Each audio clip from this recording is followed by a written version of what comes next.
Cranberry wheat ale. You're welcome for that, by the way. It does have the porters, these IPA porters. I'd rather just have like a homeless person shit in my mouth, as I've said before, but I don't think people appreciate it. So take all the homeless people in your country and then put them together and have them give me a bukkake. That's right. All over here. I would rather have that than drink another peanut butter porter or a hazelnut porter or cookies and cream porter. I wanted to this is the drink. I was just like, oh, that's how quick it went from decent to bad. I have a gnat. There's a gnat on the camera. Close your eyes. I don't want you to be scared. All right, I got him. Kung Fu sound just for effects. All right, so this is the battle of... My mic sometimes goes out. Caesar Civil War. I'm going to do this video, and this is video number 5 for today. Next week, December 26th through 30th? Yeah, 30. I got to count them in my head. I'm an idiot. I'm not going to film anything, but I will upload 2 videos a day anyways. I don't know. This will probably be out in that span. So if it is, I hope everyone who celebrates it had a great Christmas. I muted the mic on that burp for you. But I hope everyone had a good Christmas, is going to have a good New Year. Wherever you're from, whatever your religion, whatever. Just, if you don't celebrate it, I hope you have a great... There's a gnat on my beer. I want to kill you. I want to kill your family. I'm going to flick you to death. Now you flew away, piece of shit. Okay, so, video. We often use the words... By the way, we just saw Pompey beat Caesar. So, Caesar's probably not happy. decisive battle to denote the engagement that brought the end of a conflict or quickened it. But some battles transcend that, as they change the fates of entire empires or civilizations. In 48 BC, the Great Roman Civil War was approaching its high point, with Caesar and Pompey maneuvering around Greece. The Battle of Pharsalus would pit the old friends against each other yet again, with the whole Roman world in balance. Shout out to Magellan TV for sponsoring this video and being our most loyal partner. We've been enjoying our Magellan TV subscription and hope that our trial. I've been pretty good partner with them, and they never give me the recognition or anything. Kings and generals, it hurts. Following the defeat at Dyrrhachium, Caesar was in a precarious position. The army under his command was by now heavily depleted, and his other legions were scattered around Greece, 2 under Domitius Calvinus around Macedonia, and 1 in southern Greece under Longinus and Sabinus. Caesar's defeat also meant that his supporters would be wavering. He needed a victory soon, and it would need to be decisive. Question, and I understand this is a video game here, but do these signs, I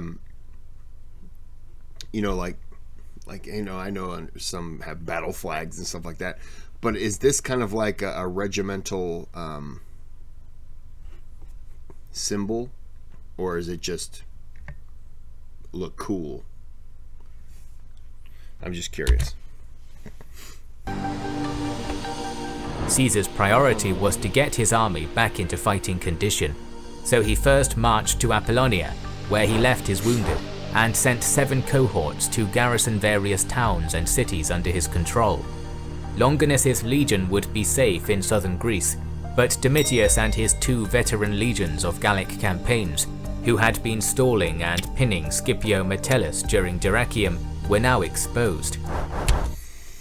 On a lot of videos that I've done,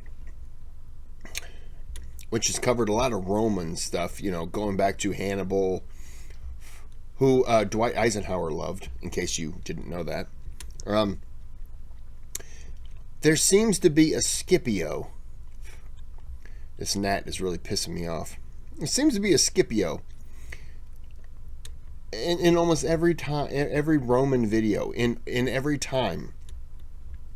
Was Scipio a name back then? Like that kind of like American whalers.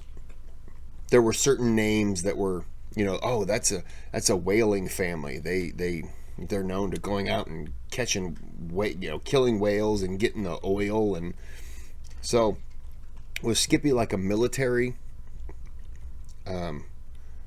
name, like a rite of passage in a way? Not a rite of passage, but it was just a name that meant, you know, oh, well, that's a family of military people. I'm just curious because I've seen so many Scipios. I'm just curious. All of Caesar's plans now revolved around merging his depleted army with Domitius. If Pompey marched on Italy, Caesar would meet up with Domitius and march through Illyria to attack Pompey from the rear. If Pompey marched on Caesar, Caesar would march to Domitius and fight a battle with the merged army. If Pompey besieged Caesar's allied towns in Greece, Caesar would march to Domitius and attack Scipio, forcing Pompey to react or lose an ally. Before any of these plans could be put into effect though, Caesar had to get to Domitius. He began his march at full pace from Apollonia. Pompey, however, had also come to a similar conclusion. If Scipio was caught unsupported, his legions would surely be lost. Both Caesar and Pompey were once again in a race with each other, each hoping to reach their ally before the other. Leaving Cato in control of Dyrrhachium, Pompey began his march to Scipio.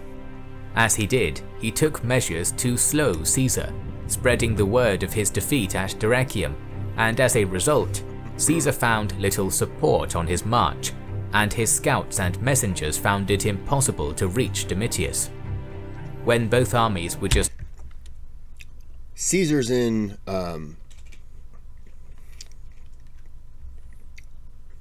What am I trying to say?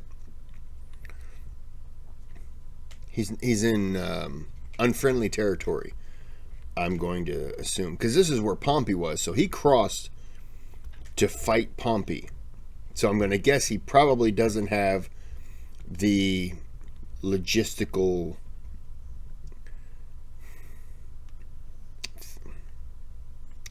do you understand what I'm trying to say?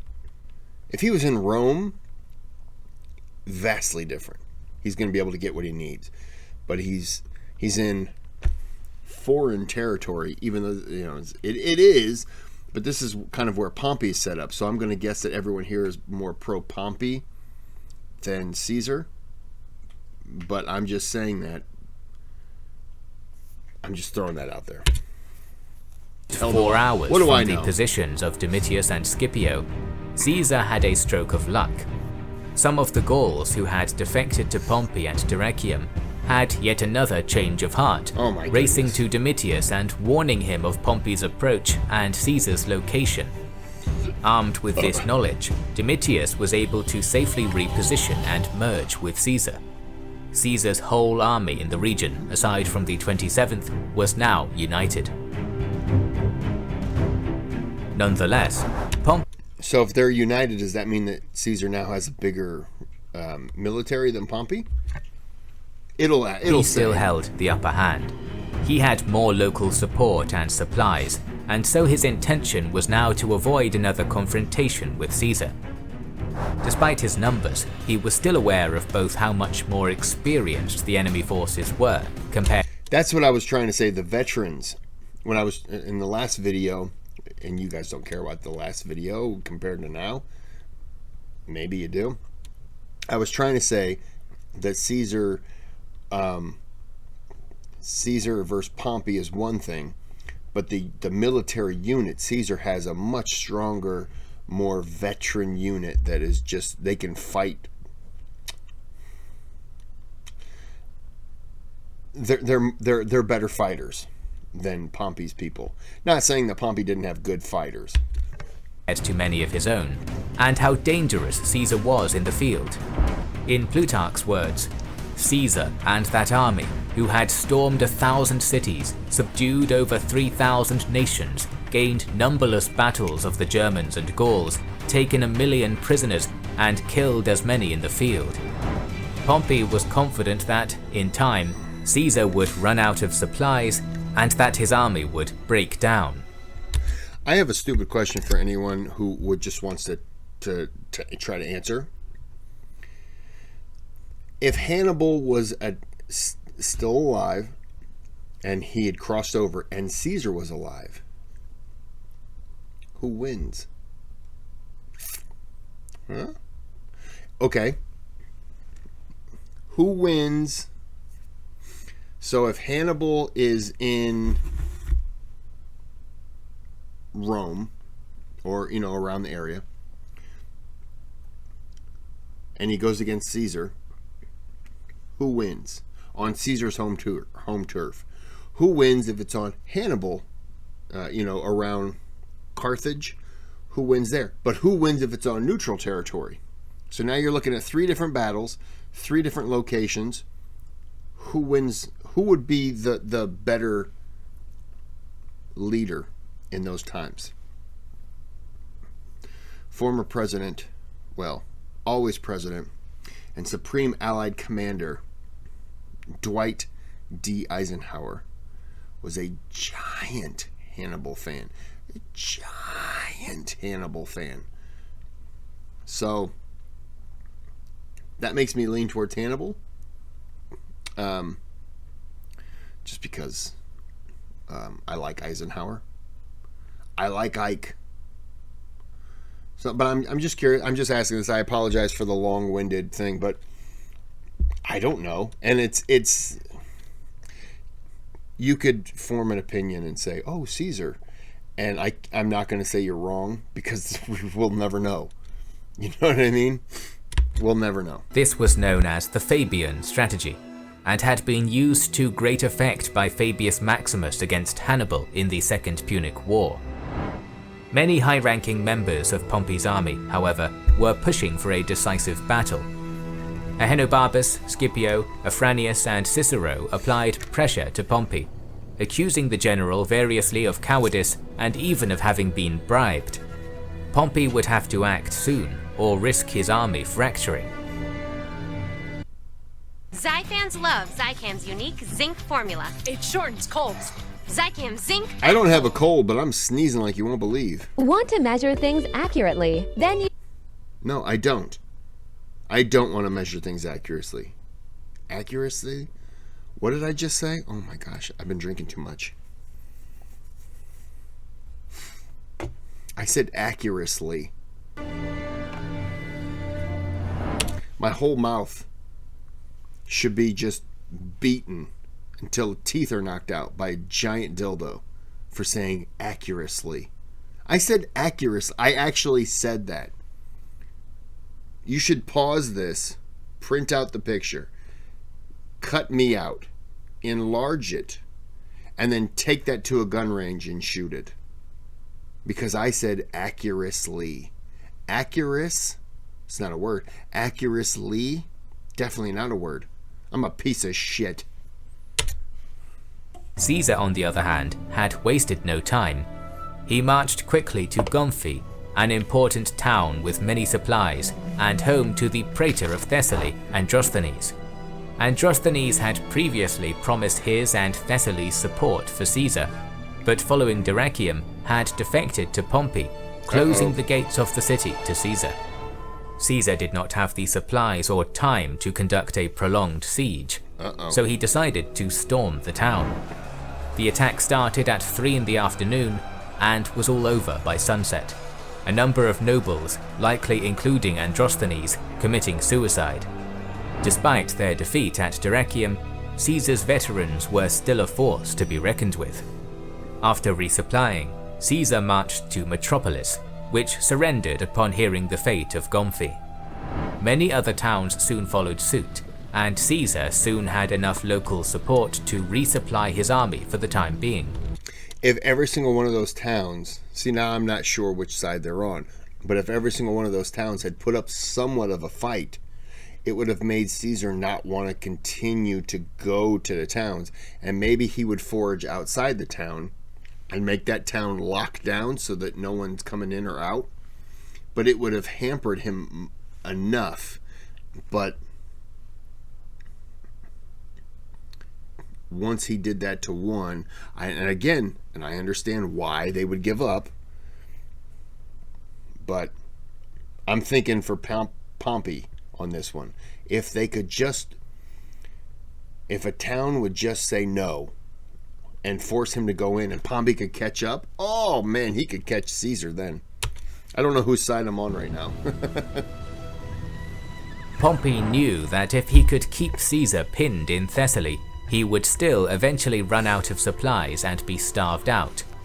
But the pressure from his officers was continually mounting. Finally, Pompey relented to their demands and marched his army to Pharsalus to give battle, setting. Just take those people who are talking shit and just kill them. Your underlings should never tell you what to do. Oh, you want me to do? Well, guess what we're going to do today? It's public executions.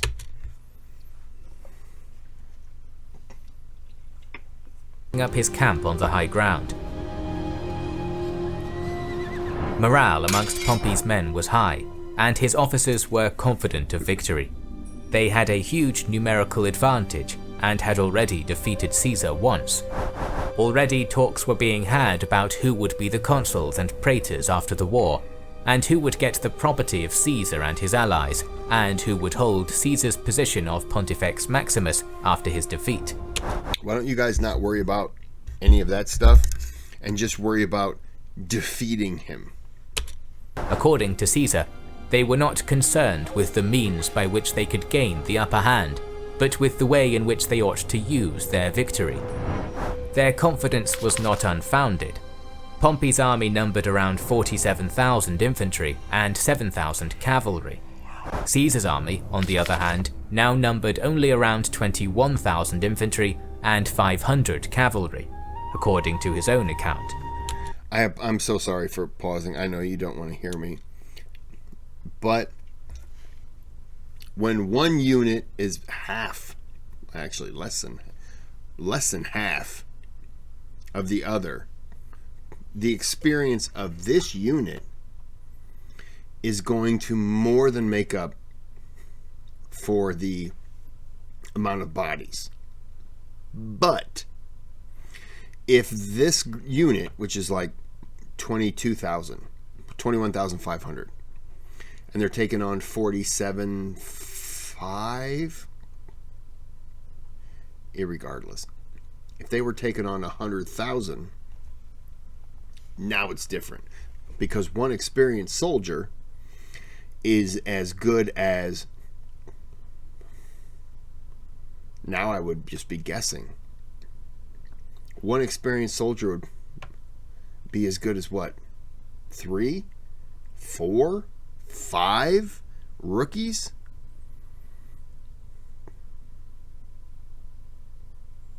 Gosh, I don't know.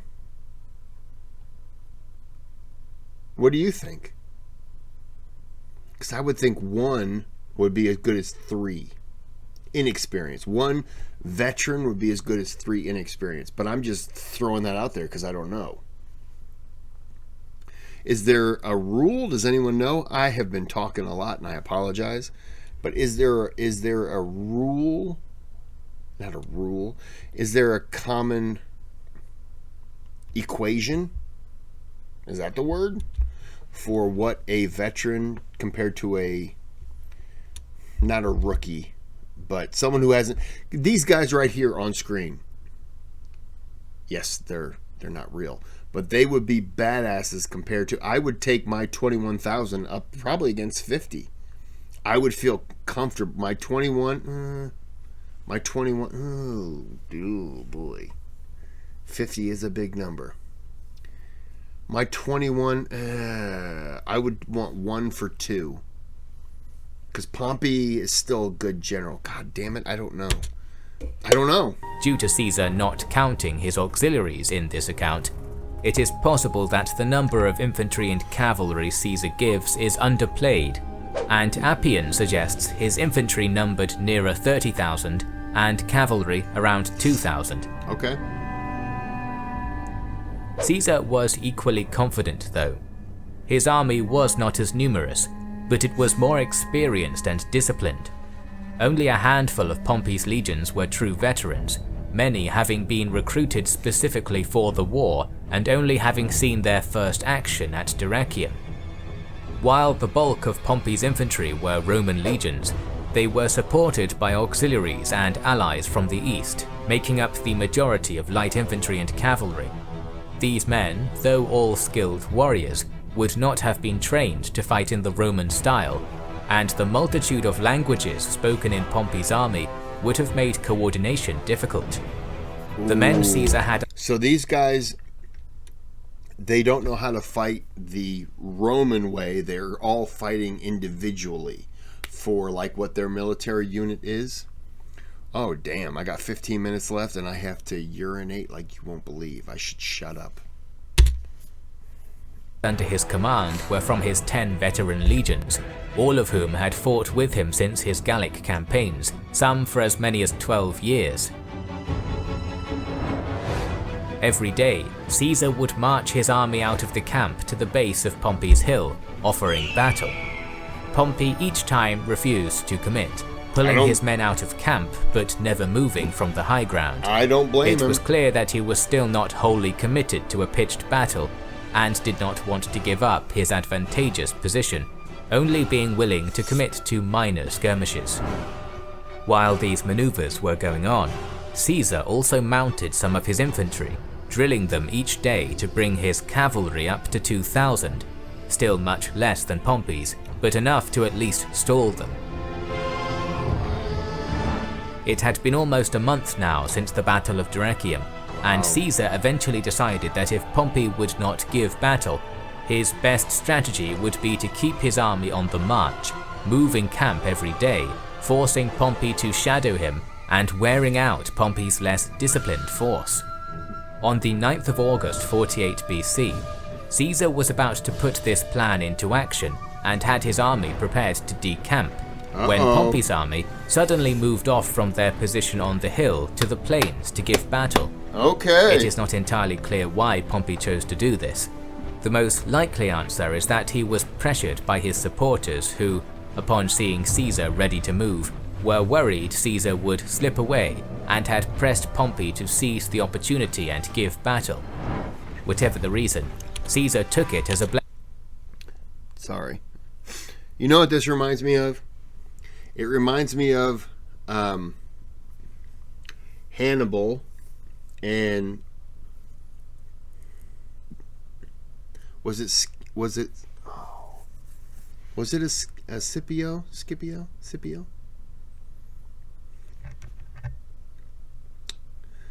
Who the hell was that person? I've seen so many videos and the names just blend in. But this reminds me, Pompey reminds me of, and Caesar reminds me of Hannibal, and Pompey reminds me of that one general. I want to say it was Scipio, but I know that's not right. Maybe it is. That just kept shadowing him, but would not attack. That's what this reminds me of. It's the same kind of thing. Where if you were to switch them, and Caesar were to take the other soldiers, Pompey's soldiers, and Pompey takes Caesar's soldiers, I think that Caesar would still have this aggressive attack mentality, and I think even with the veteran force that Pompey then could have, I think he would still be a defensive kind of person. And that's not a negative against one or the other. You know, it's like boxing. Some people are very aggressive and others are good counterpunchers. It's just open to how you fight. So there's not really one wrong over the other, because everyone is capable of beating the other with the strategy that best works for you. But this reminds me of that same kind of thing where that guy just shadowed Hannibal. And this isn't about Hannibal, and I do apologize. I've mentioned Hannibal frequently in this video. I've been drinking a lot, okay? I'm sorry. I apologize. And also prepared his army for a battle on now even terrain. Pompey knew that his key advantages were his cavalry and his numbers, and he drew up his army to best maximize their effectiveness. His infantry was formed into the classic Roman triplex equies, but slightly deeper than the usual 10-men depth order to better hold a defensive line. On his left wing, he stationed 2 legions under the command of Lucius Lentulus. These were 2 of Pompey's most experienced legions, one raised by himself, and the other having been raised by Caesar for the Gallic Wars, and later handed to Pompey just before the Civil War. In his centre, he stationed Scipio and his Syrian legions, while the right would be held by 2 legions combined into one, with a river to their right protecting their flank. Within this twin legion were veterans from Cilicia and from Spain, likely survivors from the Battle of Ilerda. They were commanded by Ahenobarbus, one of Caesar's most active opponents. Uh-oh. Your soap is ugh, and your body wash is a synthetic detergent. But you're not a dish. You're a man. Switch to Dr. Dr. Squatch soap is nice, but it's very expensive. And yes, I've done it. I'm on Duke Cannon myself. They're not a sponsor, obviously, but if they were, they should be proud to know I use their giant 10-ounce bars to clean my body, and I use their beard soap and their shampoo and their beard oil. Oh, wash my balls with those things, not the beard oil. I'm going to get back to the video.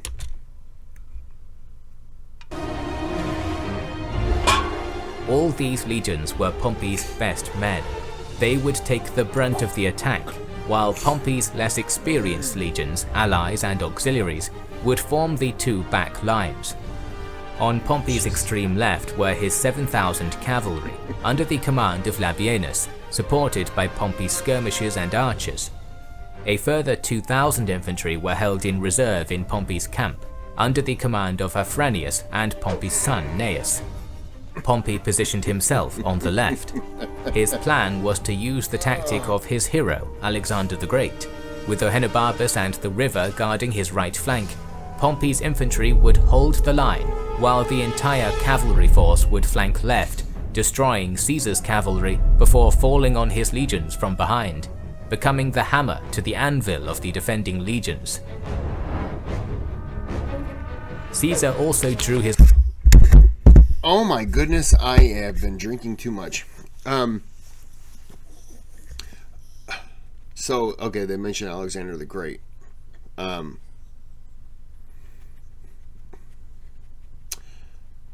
don't remember what I was going to ask. Smell the alcohol? Alright, video. Army up in the triplex equies formation. Girls. The 10th Legion, Caesar's personal favourite and some of his best troops, were stationed on his right, opposite Pompey. These men were commanded by Sulla, who had distinguished himself at Dyrrhachium, and this was also where Caesar positioned himself. On the left, Caesar positioned 2 of his other most experienced legions, the 8th and 9th, with the river to their left. These 2 legions had suffered so many casualties over recent campaigns that they were ordered to work as one legion under the command of Antony. The centre would be held by the 11th and 12th under the command of Domitius. Caesar's remaining legions filled the 2nd and 3rd lines, the third having strict orders to not engage until Caesar gave the signal. In order to match Pompey's line, Caesar had to stretch his own thin, only 6 men deep.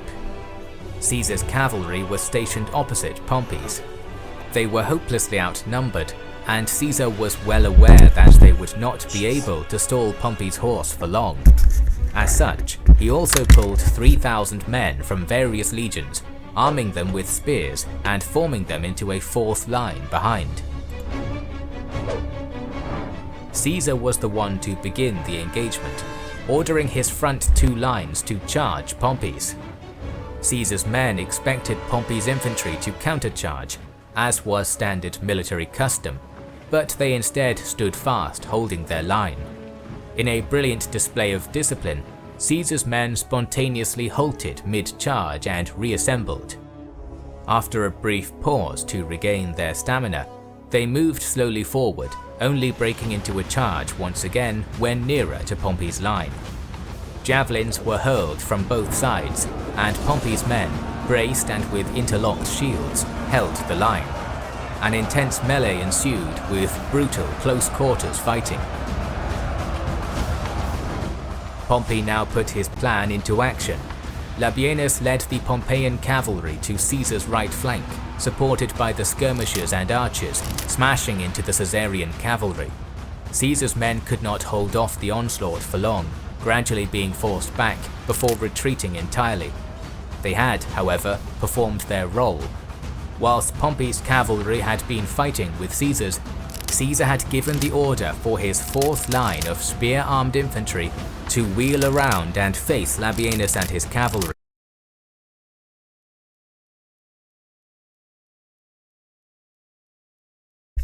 I'm sorry. I'm going to go back a little bit. I could hear it, but I could barely hear it. I had to clean up a little mess. Sorry. And Pompey's men, braced and with interlocked shields, held the line. An intense melee ensued with brutal close-quarters fighting.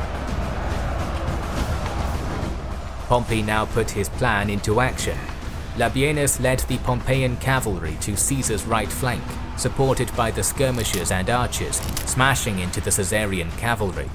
Caesar's men could not hold off the onslaught for long, gradually being forced back before retreating entirely.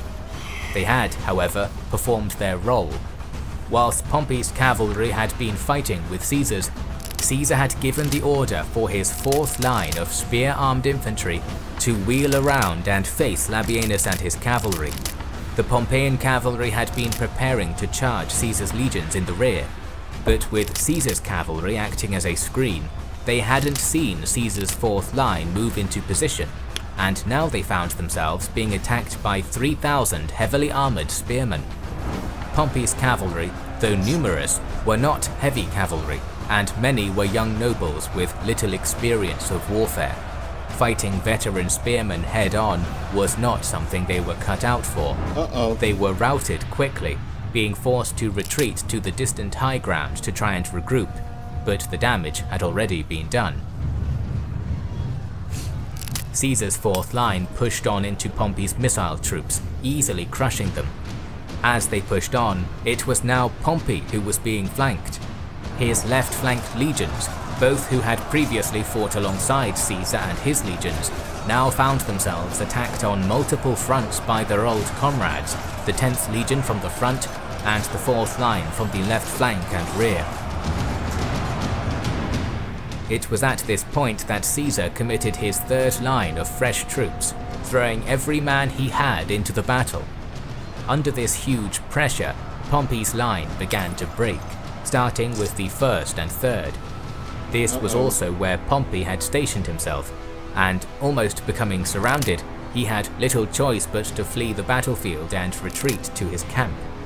The rest of Pompey's line broke in quick succession, Caesar's 4th line rolling up the flank, while his fresh 3rd line pushed from the front.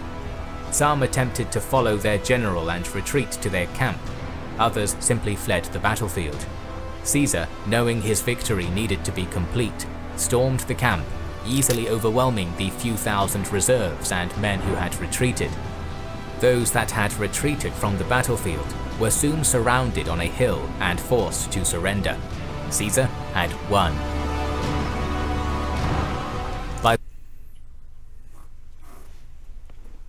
Hello, I'm Patrick Stewart. Did you know? Did he win because of the veteran forces compared to Pompey's? Or did he just outgeneral him? I'm just curious. Because I think it's just the forces. By the time Caesar stormed the camp, however, Pompey had already gone, fleeing with 30 bodyguards. Many other high-ranking Pompeians, such as Labienus, Afranius, Scipio, and Pompey's son Gnaeus, had also managed to escape.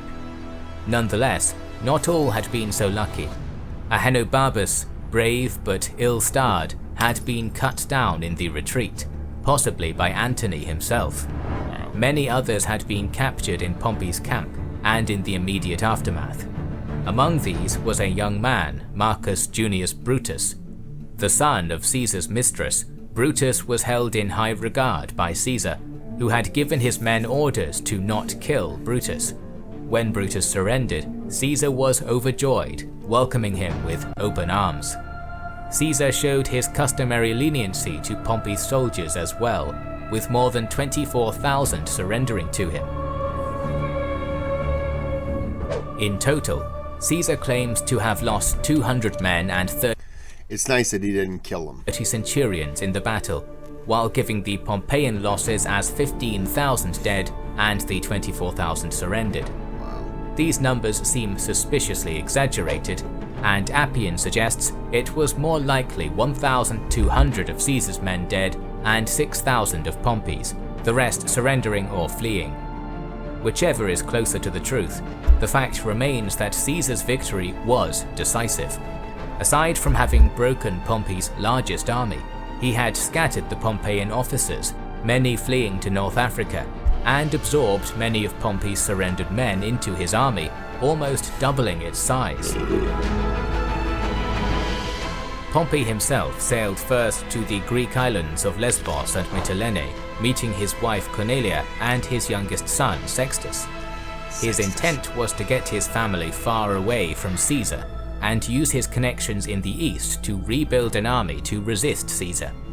By the time he reached Cyprus, he had taken out private loans and put together a fleet along with 2,000 men. His defeat, however, had cost him much public support. Pompey had initially planned to head to the province of Syria, but they turned against him and he was forced to look elsewhere. He decided on Egypt. The boy pharaoh Ptolemy XIII owed his throne to Pompey, Pompey having supported Ptolemy's father and guaranteeing his will that made Ptolemy pharaoh. Pompey had also lent a number of officers and soldiers from his eastern command to the pharaoh's army. Why does Pompey have anything to do with Egypt? I'm just curious. Confident he would find support there, Pompey sailed to Egypt. He was met off the coast by a small rowing boat, which would take Pompey to shore. Aboard were a man called Savius, the head of the Egyptian army Achillas, and an ex-officer of Pompey's, Lucius Septimius. Pompey's wife was worried about this lack of pomp and suspected something was not right, but Pompey was reassured by the presence of Septimius. Stepping off his ship, he quoted a line of Sophocles to his wife: "He who enters a tyrant's door becomes his slave, even if he leaves a free man." As the small boat rowed to shore, Pompey tried to alleviate the tense atmosphere, telling Septimius he was an old comrade. He received only a nod of recognition in response. Septimius then struck, stabbing the old general, quickly followed by both Achillas and Savius. Septimius then beheaded his corpse, throwing the body naked into the sea. Ptolemy, upon the counsel of his advisors, had betrayed Pompey in order to try and win approval from Caesar. Pompey the Great, 3 times consul, conqueror of the East, and one of the Roman Republic's most prolific generals, was dead. It is worth noting how revered Pompey was. Plutarch despaired that he and Caesar had gone to war. Had they been willing to enjoy the fruits of their labors in peace and tranquility, the greatest and best part of the world was their own. If they must have victories and triumphs, What Scythian horse, what Parthian arrows, what Indian treasures could have resisted 70,000 Romans led on by Pompey and Caesar? Yeah. Though arguably past his prime at Pharsalus, Pompey had not at all fought badly. His plan was solid and the best that could be done. The reason for his defeat was not poor generalship, but the skill and experience of Caesar and his infantry, and the lack of experience of Pompey's cavalry. Yep. Pompey and Caesar were both incredibly talented generals, and it is telling how often the two decided on similar strategies. When Caesar reached Egypt having pursued Pompey, he was first presented with Pompey's head. Disgusted, he turned away. He was next presented the seal of Pompey, at which point Caesar broke down in tears. Though enemies in later life, it is worth remembering that Caesar and Pompey had been political allies for around 8 years, had effectively ruled Rome together, and had even been related by marriage. Caesar was well aware that, despite being his enemy, Pompey had been a titan of his time, worthy of his respect. Caesar crying and all that, like that, to me that kind of humanizes him. You see that he didn't look at him as an enemy so much as I think he just wanted to defeat Pompey and then bring Pompey onto his team, in a way. Let's look. I'm Caesar. I'm gonna lead. You're gonna be like my next in command, and let's settle this. This is done. And now let's go back to Rome, and let's take care of business there. I really think that Caesar. It seems like Caesar really did truly love and respect the guy. But unfortunately, I think that anyone in this time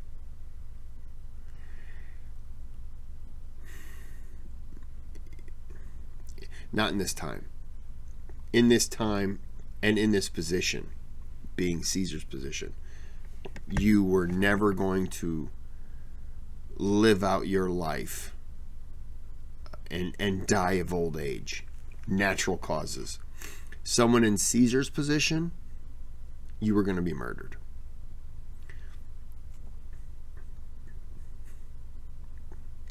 That's too bad. It to me it says a lot more about Caesar to know that he really truly did look at Pompey as more than just a rival in this aspect or an enemy. I don't think he ever really did. You know, and in that moment, you're not looking at a basket with a head in it. You're looking at a basket with, that was your friend. For 8 years, that was your friend. And 8 years is a long time. I know. But 8 years is a long time to look at someone. And then when this happens, yeah, in the grand scheme of things, yeah, you are trying to beat them, but you're not trying to kill them. You're not trying to behead them. I kind of see Caesar a little differently now. And it only took 11 videos.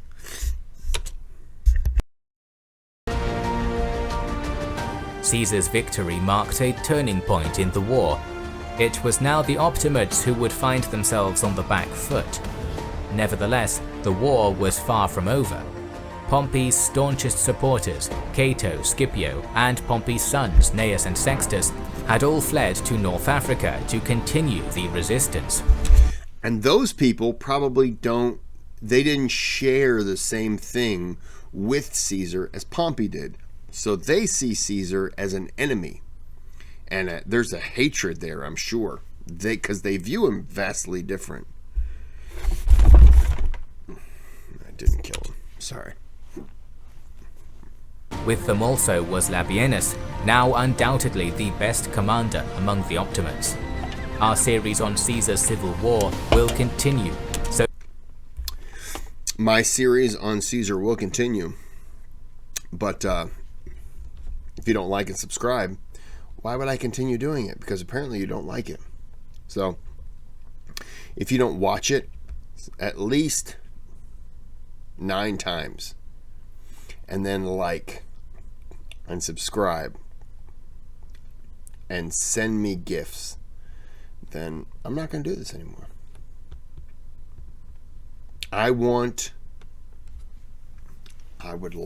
Let's see, what would I like? I would like a bag of horse testicles, some candy, a pizza that I could use as a weapon, and money, but only money from a bank vault. So I need you to go rob a bank. And I shouldn't be telling him to say this.